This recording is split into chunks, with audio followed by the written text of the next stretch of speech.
Welcome to Starbound. My name's Chikondi, and I'll be your narrator today. Nearly 500 supporters get early access to our stories, including brand new episodes of Sunspire Academy and Farron and Rimiki. If you'd like to unlock early access and support new episodes and future series, tap Join below to become a Starbound member. Now let's get into today's story.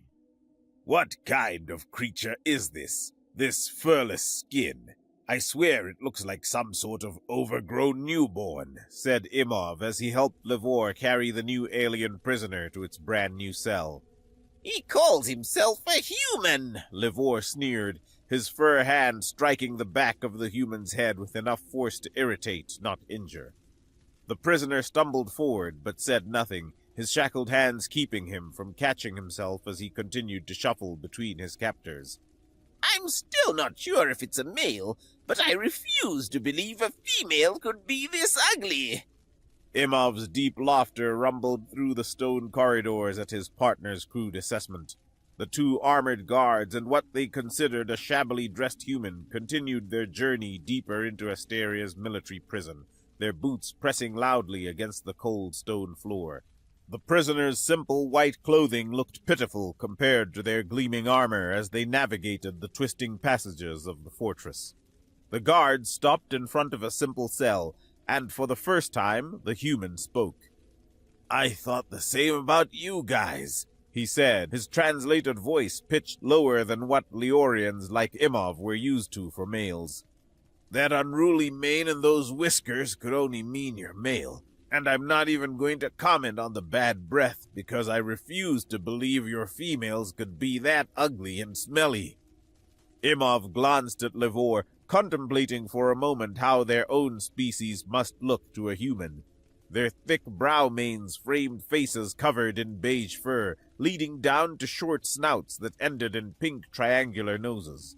The forward-facing eyes shouldn't be that strange to the human, but perhaps the yellow color was what seemed odd to them. Levor looked less contemplative than Imov and went straight for another slap, his furred hand striking the back of the human's head again, harder this time. You're lucky we can't touch you before our general judges you, he snarled, leaning closer to the prisoner. But you should be careful with your tongue if you don't like pain. Imov fumbled with the heavy keys at his belt before finding the right one and opening the cell door. Levor shoved the human inside, struggling slightly with the prisoner's weight as he pushed him forward.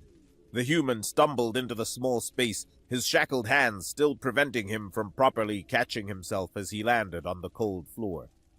"Is this how your species treats all your visitors?" the human asked from the floor, his voice carrying a hint of dark amusement despite his position.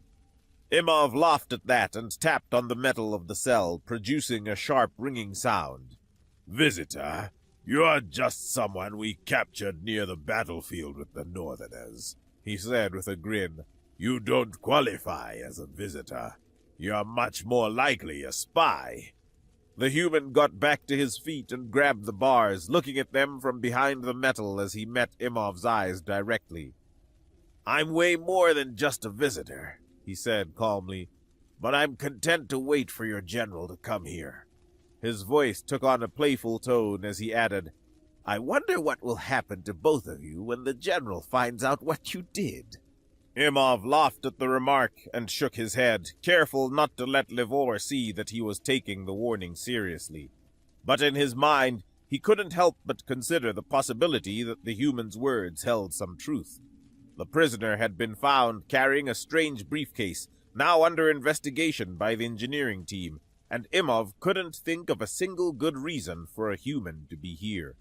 This wasn't a planet Galactic citizens visited often. Its inhabitants were classified as Deathworlders, and no sane species would willingly enter a war zone, regardless of the planet's current status. The conclusion was unavoidable. Something was wrong. Imov exchanged a look with Levor, and they both took guarding positions on each side of the wall. The human was too unusual to be left unguarded, and they didn't need to be told to understand that they shouldn't leave this human alone until the higher-ups sent someone to decide what to do with him. Half an hour evaporated in a tense quiet, broken only by the guards' occasional jokes at the human's expense. The human prisoner himself remained utterly silent, a stillness that did little to ease their nerves. The prolonged standing began to take its toll, and a dull ache was settling into Imov's neck and back when a new sound cut the silence.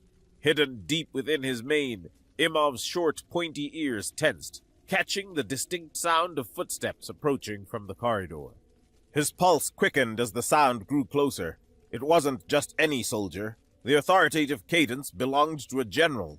A moment later, the figure came into view, and Imov's breath caught in his throat. It wasn't just any general.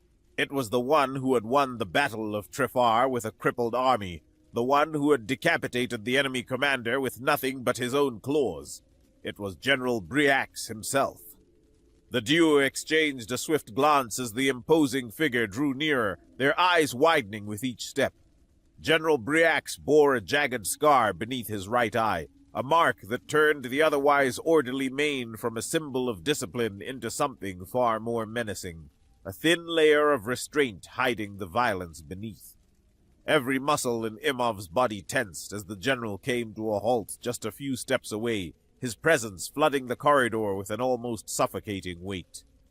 Imov steeled himself mentally, rehearsing potential responses in case the general questioned him about the prisoner or their handling of the situation. Yet nothing could have prepared him for what happened next. The general's eyes widened in what could only be described as shock, and he actually took a step backward the moment his gaze fell upon the human inside the cell, who responded by raising his shackled hand in a casual wave, a knowing smile spreading across his face. Without warning, General Briax dropped to one knee, his head bowed low.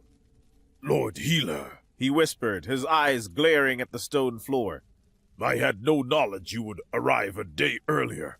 These incompetent subordinates—" His words caught in his throat as he gestured toward the guards. "They have dishonored us all with their treatment of you." Imov felt the blood drain from his face as the general's words sank in. Lord Healer? His knees threatened to buckle beneath him, and his vision blurred at the edges. The human in the cell, this creature they had mocked and beaten, was someone so important that General Briax himself knelt before him like a penitent child. The human chuckled softly, the sound echoing off the stone walls. Lord Healer, he repeated, shaking his head with obvious amusement. You know, those two calling me ugly earlier was actually less uncomfortable to hear than that title. His eyes sparkled with mirth as he looked between the kneeling general and the stunned guards. At least insults are honest. General Briax's head snapped up, his scarred face contorting with rage as he shot to his feet. "They did what?" His roar reverberated through the corridor like thunder, and both guards instinctively took a step backward. The general's yellow eyes blazed with fury as he whirled to face them, his claws extending slightly from his fingertips. Imov's mouth went dry, but he forced himself to speak.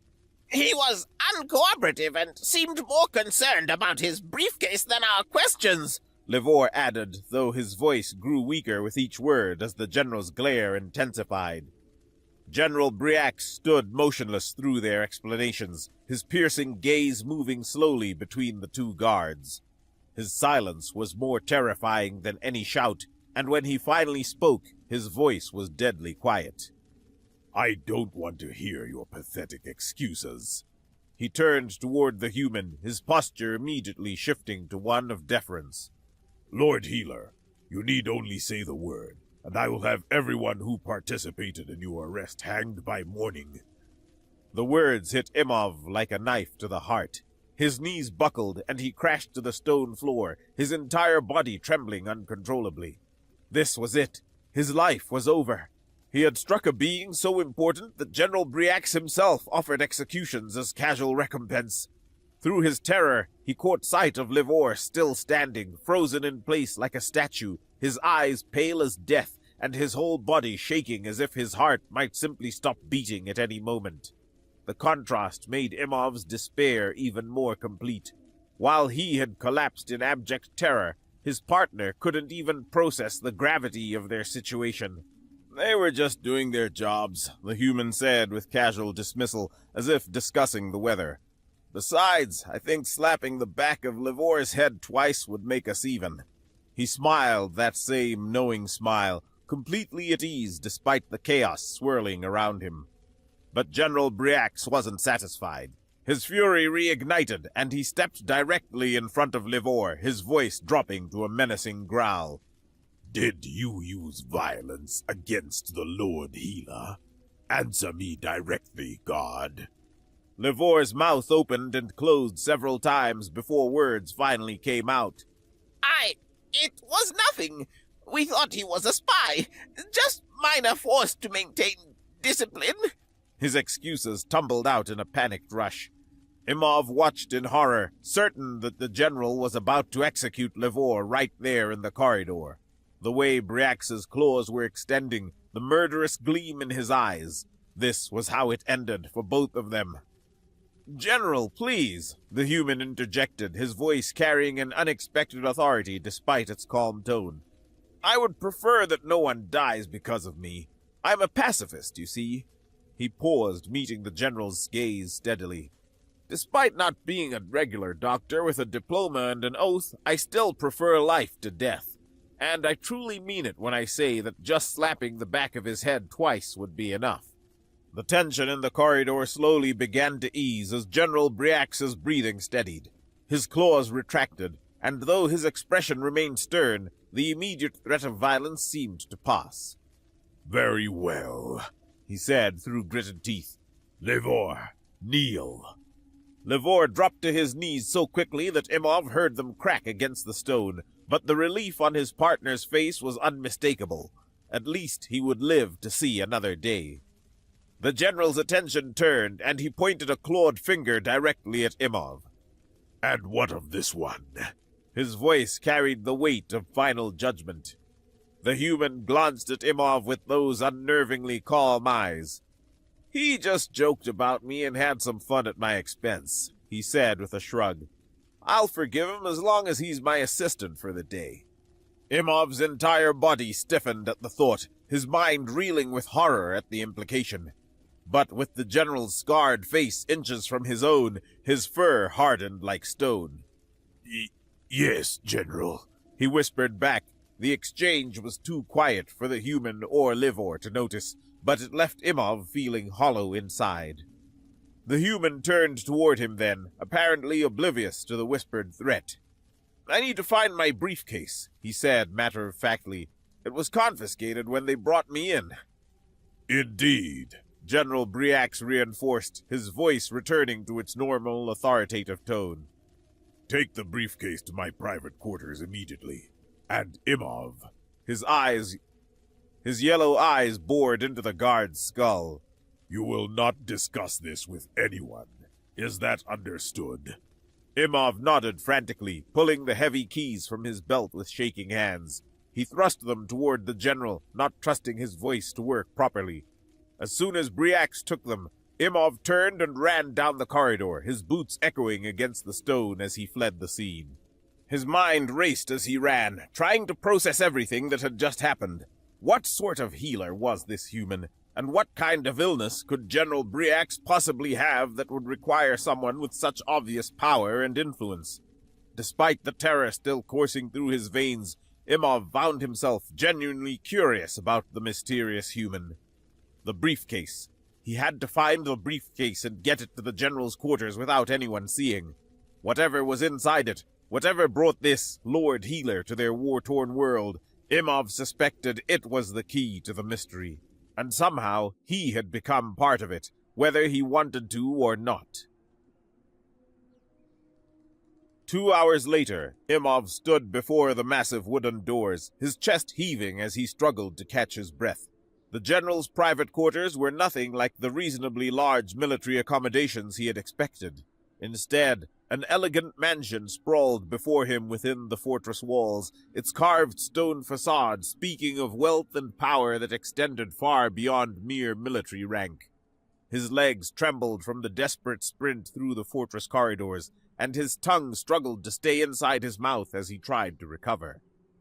The past 2 hours had been a nightmare of bureaucratic delays and suspicious questioning. Even invoking General Briax's name hadn't been enough to expedite the process of retrieving the mysterious briefcase from the engineering department.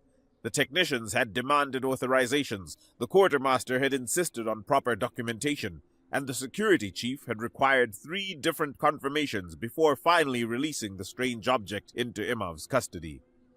Every minute that passed had felt like a death sentence, the weight of potential punishment growing heavier with each new obstacle. He had run the final stretch to the general's quarters, praying that his delay wouldn't result in the kind of consequences that had nearly befallen him in the prison corridors. A soft chime announced his presence, and the ornate door swung open to reveal a well-dressed servant whose surprised expression quickly shifted to professional courtesy.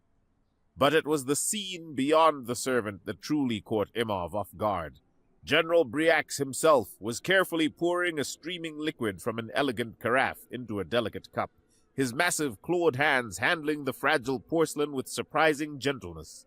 The fearsome warrior who had terrorized battlefields across the planet was serving refreshments like a common attendant, and his guest, the human, sat comfortably in a plush armchair, looking perfectly at ease in the luxurious surroundings. Do you find the flavor to your liking? General Briax asked, his voice filled with none of the harsh authority that had echoed through the prison corridors. Instead, there was something almost vulnerable in his tone, a genuine concern for his guest's comfort that seemed completely at odds with his fearsome reputation. The human took a thoughtful sip and smiled warmly.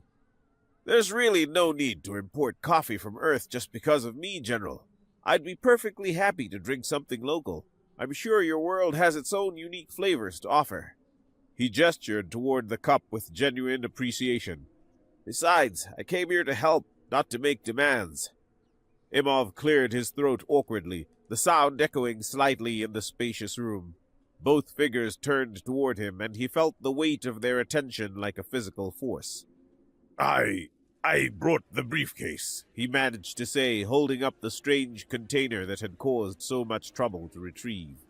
The general's expression immediately hardened, his yellow eyes narrowing as they fixed on Imov. When he spoke, his voice had returned to its familiar stern tone, though it lacked the murderous edge from their previous encounter. "You're late, guard. I expected this to be a simple task. General, The engineering department required multiple authorizations and the security clearance." Imov's words tumbled out in a rush of explanation, his voice cracking slightly under the pressure. "I invoked your name, but they still demanded proper documentation, and the quartermaster insisted on—" "I think that now that I have my briefcase, we should head upstairs to check on the patient," the human interjected smoothly, rising from his chair with fluid grace. "Time is always a factor in these situations." His intervention was casual but firm, deflecting the general's attention away from Imov's tardiness and drawing it to himself. General Briax nodded immediately, his agreement coming so quickly that it surprised Imov. "Of course, Lord Healer. We shouldn't delay any longer." But as the general spoke, Imov caught something in his eyes that he had never seen before, a flicker of worry, perhaps even fear, that seemed completely foreign on the face of such a formidable warrior. It was the look of a man who had something precious to lose, something that all his military might couldn't protect. Imov hesitated for a moment, uncertain of his role in this strange procession. But as the human and general moved toward a grand staircase that curved elegantly upward, he made a decision and carefully lifted the briefcase, following behind them without being asked. The weight of the container seemed insignificant compared to the gravity of whatever awaited them upstairs. As they climbed the marble steps, Imov strained to catch fragments of their conversation. The human was speaking about stability and urgent intervention, while the general's responses were terse and filled with a layer of hidden anxiety. The words were clinical, medical in nature, but the underlying tension was unmistakable. Someone's life hung in the balance, someone important enough to bring a mysterious healer across the galaxy to this war-torn world. The door at the top of the stairs opened to reveal a room that took Imov's breath away. It was vast and meticulously clean, filled with medical equipment that worked quietly with advanced technology. But at the center of it all was a single bed, surrounded by monitors and devices that Imov couldn't begin to identify. The sight was both impressive and ominous, suggesting a level of care that spoke to the critical nature of whoever lay beneath the pristine white sheets. "Imov," the human called out, his voice cutting through the guard's amazement. "Open the briefcase and hold it steady for me." Imov obeyed immediately, setting the container on a nearby table and carefully lifting the lid. As he held it open, his mind raced with questions about the occupant of the bed. The medical equipment suggested someone in critical condition, someone whose life was precious enough to warrant this level of attention and care. But who could it be? What patient could be so important that General Briax would humble himself before an alien healer? The human seemed to read his curious thoughts, glancing up from the briefcase with those unnervingly perceptive eyes. "General, if you don't mind me asking such a personal question, how did she lose her leg and eye?" His tone was gentle but professional, the kind of bedside manner that spoke of years of experience dealing with tragedy and loss. General Briax sighed deeply, his massive shoulders sagging as if carrying an invisible weight. My daughter was the victim of a failed assassination attempt by the Northerners, he said, his voice rough with emotion. They only failed because she's blood of my blood, the toughest girl I know. But even her strength couldn't protect her from everything. His clawed hands clenched into fists at his sides. She's been fighting for her life ever since. The revelation hit Imov like a mental blow. The general had a daughter. That was surprising enough. But to learn that she had been targeted, hurt, reduced to this clinical fight for survival, suddenly made everything clear. This wasn't about military strategy or political maneuvering. This was about a father's desperation, a parent's willingness to do anything to save his child. The human nodded solemnly, his expression growing more serious as he began to examine the contents of his briefcase. "I can only do what we discussed," he said carefully. "I can regenerate her leg and bring her out of the coma. But the technology I have access to isn't sufficient to repair something as complex as an eye and the neural pathways that connect it to the brain. That level of reconstruction is beyond my current capabilities." General Briax stared down at the bed with undisguised sadness, his fierce warrior's mask slipping away completely. "Saving her life is enough," he said quietly. "I can only thank the one alien doctor who agreed to come to a death world during a war to treat an unconscious patient. The risk you're taking, I know what I'm asking of you." The human laughed softly, but there was no humor in it, only a kind of weary understanding. "General, half of humanity would be dead by now if doctors refused to go to war zones. This is what we do." He began to carefully remove instruments from the briefcase, each one gleaming with alien technology. "Besides, your generous payments justify the risk." The implications finally crashed down on Imov with full force. This wasn't just about medical treatment. This was about a father's love, about the kind of desperate measure that parents would take to save their children. The general's behavior, his deference to the human, his willingness to kneel in the prison corridor, it all made perfect sense now. This mysterious Lord Healer represented his daughter's only hope for survival. "How did humans develop technology to treat other species?" Imov found himself asking, the words spilling out before he could stop them. "I mean, species like ours that you didn't even know existed, that you have no close relationship with." General Briax looked at him strangely, as if surprised that a mere guard would dare to ask such questions. But the human simply smiled and continued his preparations. "Humanity doesn't have that technology yet," he said matter-of-factly. "But I happened to be born missing a leg, and unlike most doctors, I chose this profession for selfish reasons." His hands moved quietly among the instruments, each movement full of purpose. "I set off on a journey across the galaxy to collect medical technology from every species I could find, hoping that eventually I'd gather enough knowledge to fix my own condition. General Briax's eyes widened in surprise. I didn't know that. He admitted, his voice carrying a note of newfound respect. You never mentioned. There was no need to, the human replied with a shrug. But now it's time to forget the selfishness and help others with the knowledge I've gained. He began to arrange small vials and delicate tubes beside the bed, each one containing liquids that seemed to shimmer with their own inner light. The array of equipment was at the same time beautiful and intimidating, representing medical science far beyond anything Imov had ever imagined. The human approached the bed slowly, his movements gentle. "This is going to take some time," he said, his voice taking on the focused tone of a professional preparing for a complex procedure. "I'll need complete silence and no interruptions once I begin." As Imov watched the mysterious healer prepare to work his alien magic, he realized that he was witnessing something extraordinary, not just advanced medical technology, but the convergence of desperation, hope, and the kind of dedication that transcended species boundaries. Whatever happened next would define the fate of Briax's daughter. A full month had passed since that first tense night in the medical chamber. Now, Imov stood beside General Briax in a comfortable observation room within the mansion's private wing, both of them watching through the transparent wall as the human guided Miaza through her first independent steps.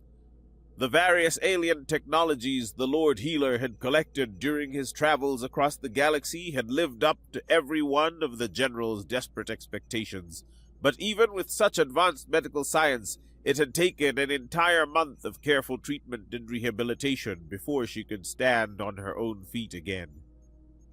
Through the reinforced glass, they watched as the human gently petted Miaza's head, his voice carrying words of congratulation that made her remaining eye light up with pride. She towered over him, easily a head and a half taller than the human, but she instinctively lowered her head to make his gesture easier, her movements carefully as she adjusted to her restored mobility. The sight of such physical affection was considered somewhat inappropriate by Leorian standards, even between family members, and Imov found himself carefully studying the General's reaction to gauge whether he was bothered by the human's familiar behavior with his daughter. What Imov saw surprised him. There was nothing in General Briax's expression besides a shy hint of happiness, a gentle warmth that transformed his usually stern features into something almost unrecognizable. The fearsome warrior who had terrorized battlefields was watching his daughter's recovery with the tender pride of any loving parent. This unexpected vulnerability prompted Imov to swallow his fear and voice a question that had been nagging at him for weeks. "General," he said carefully, "aren't you worried that the human might take your daughter away from you?" The General's eyes slowly shifted from the gentle scene beyond the glass to fix Imov with a piercing gaze that seemed to see straight through him. "Worried," he repeated, his voice carrying a note of something that might have been amusement. "Imov, I intend to pay the human handsomely to take my daughter away from this world. I want him to help her search for the technology that might restore her eye." Imov was completely taken aback by the response. During his day that turned into a month of reluctant service as the human's assistant, he had learned that the General's angry expressions very rarely translated into actual punishment. The man's bark was often worse than his bite. Yet Imov still found himself struggling internally before he could muster the courage to ask his next question. "But why?" General Briax began to pace around the observation room, his heavy footsteps muffled by the thick carpeting. His hands moved restlessly along the shelves until they found a peculiar bottle tucked between medical texts and military reports. Without ceremony, he pulled off the cork and took a long, deep drink straight from the container before offering it to Imov, who caught the sharp scent of alcohol and politely declined with a shake of his head. The General's composure began to crack then, the carefully maintained facade of discipline crumbling as the weight of recent events pressed down on him. "The assassination attempt," he said, his voice growing rough with emotion. "It was meant for me. She took the blow that should have killed me, and it changed everything about how I see the world. He took another drink, his clawed hands trembling slightly around the bottle. I spent several days trying to get a doctor to come here, using every contact I had, making threats that should have terrified anyone with sense. But none of them would agree to come to this world, not even with my best death threats. The general's yellow eyes grew distant as he continued. I was already losing hope when I finally contacted the human, and he agreed, just like that, to travel halfway across the galaxy to a death world in the middle of a war to save my daughter. A complete stranger willing to risk everything for someone he'd never met. He paused, staring down at the bottle in his hands. That was my wake-up call. I've kept her locked away her whole life. General Briax continued, his voice growing stronger with conviction. I was so afraid that someone might hurt her, so terrified of losing the only thing that mattered to me, that I turned her into a prisoner in her own home. But she was still hurt. My fear couldn't protect her from everything. He looked back through the glass at his daughter, who was now taking confident steps across the room with the human's encouraging guidance. This time, I'm going to let her go. An adventure in space, seeing other worlds, meeting other species. It would be good for her. Better than hiding here, waiting for the next attempt on my life to claim her instead.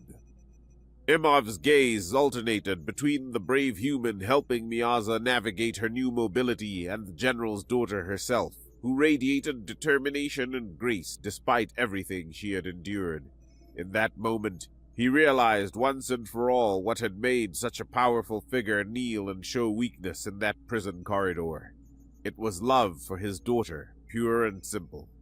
And what had made her recovery possible was the convergence of one brave human willing to travel across the galaxy for a stranger, and one parent finally willing to let go of his pride and fears.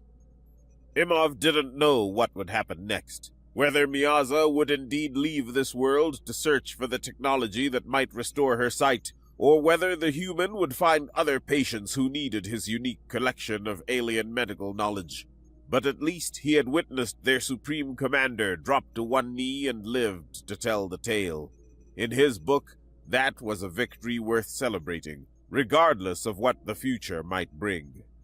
Through the transparent wall, the human was now teaching Miaza to navigate with her altered depth perception, his patience evident in every gesture. The general watched with that same shy pride, no longer the fearsome warrior, but simply a father grateful for his daughter's second chance at life. And Imov, once a simple guard who had mocked an unknown prisoner, now understood that sometimes the most powerful victories came not from conquest, but from the courage to let go of what you loved most.